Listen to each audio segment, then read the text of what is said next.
Oke, bismillahirrahmanirrahim. Assalamualaikum warahmatullahi wabarakatuh.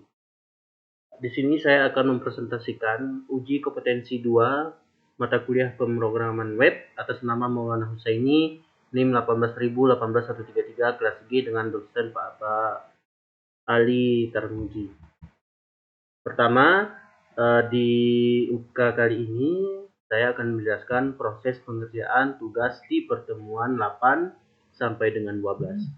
Di pertemuan ke-8 menambahkan fungsi validasi. Nah, di sini di web yang sudah saya buat, sebelum masuk ke web kita harus mengisi validasi, yaitu menyantumkan nama.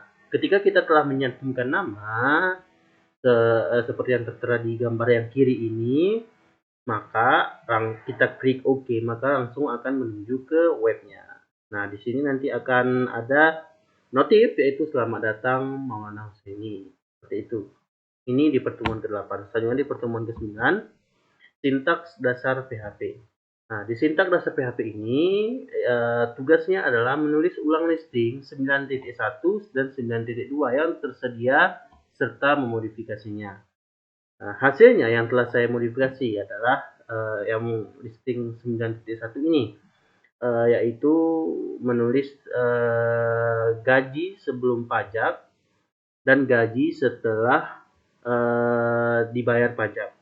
Pajaknya itu dipotong dari hasil gaji dengan Rp1.000. Karena itu gaji sebelum pajaknya Rp10.000, dipotong pajak Rp1.000, maka gaji yang dibawa pulang adalah Rp9.000. Selanjutnya juga sama seperti listing yang 9.2. Selanjutnya adalah pertemuan ke-10. Nah, di pertemuan ke-10 ini adalah tugas percabangan dan perulangan. Nah, yang pertama adalah mengkonversikan nilai angka ke huruf.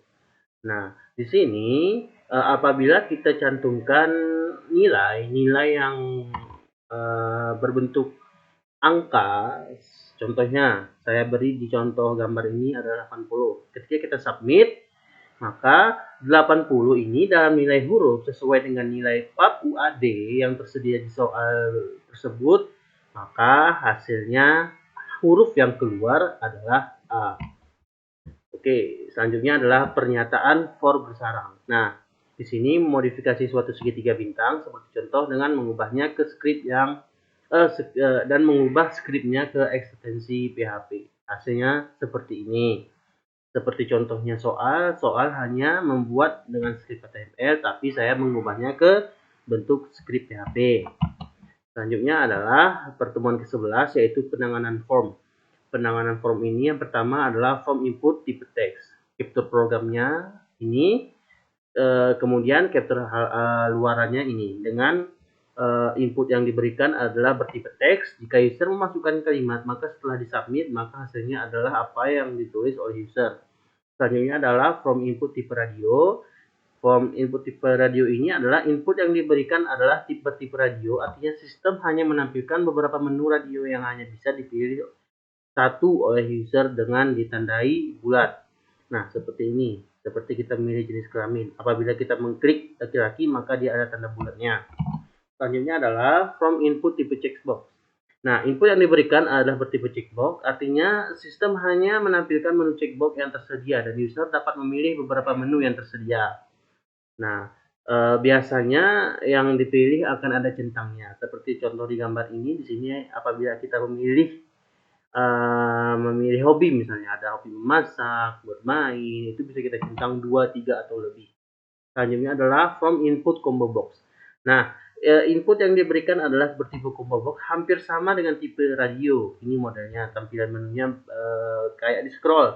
Terus nanti tinggal klik oleh user yang mana yang ingin dipilihnya. Seperti itu. Selanjutnya adalah text area. Text area ini sistem mempersilahkan kepada user untuk menulis di tempat yang sudah tersedia. Jadi kita bebas menulis apa, bertipe teks. Selanjutnya adalah form tipe number. Nah, pada form tipe number ini, sistem hanya menampilkan menu untuk user, di mana user hanya dapat menginputkan angka. Ketika tipe number hanya bersifat angka, tidak sama seperti teks area tadi. Kalau teks area bertipe teks. Selanjutnya di pertemuan ke-12 ada array dan fungsi PHP. Array dan fungsi PHP. Yang pertama adalah menampilkan array. Nah, membuat variabel sebuah bertipe array indeks kiri ditentukan. Contohnya seperti ini. Selanjutnya adalah array asosiatif. Array asosiatif ini indeksnya tidak menggunakan nomor atau angka. Indeks array asosiatif berbentuk kata kunci. Selanjutnya adalah for dan for each. Nah, ini merupakan perulangan while dan for each. Seperti yang tertera pada hasilnya, di situ ada buku tulis penghapus spidol, diulangkan 2 kali sehingga di bawahnya ada perulangan, buku tulis penghapus spidol. Itu. Selanjutnya yang keempat adalah struktur array. Dalam menampilkan isi suatu variabel array atau objek, saya sering menggunakan fungsi printr. Selain fungsi printr, fungsi var dan juga sering digunakan. Saya lebih senang menggunakan fungsi printr karena menurut saya tampak lebih rapi. Selanjutnya, mengurutkan array dengan sort. Fungsi sort digunakan untuk menyortir elemen-elemen dari array yang diindeks dalam scanning order, abjad untuk huruf dan angka untuk angka. Nah, seperti itu, seperti hasilnya.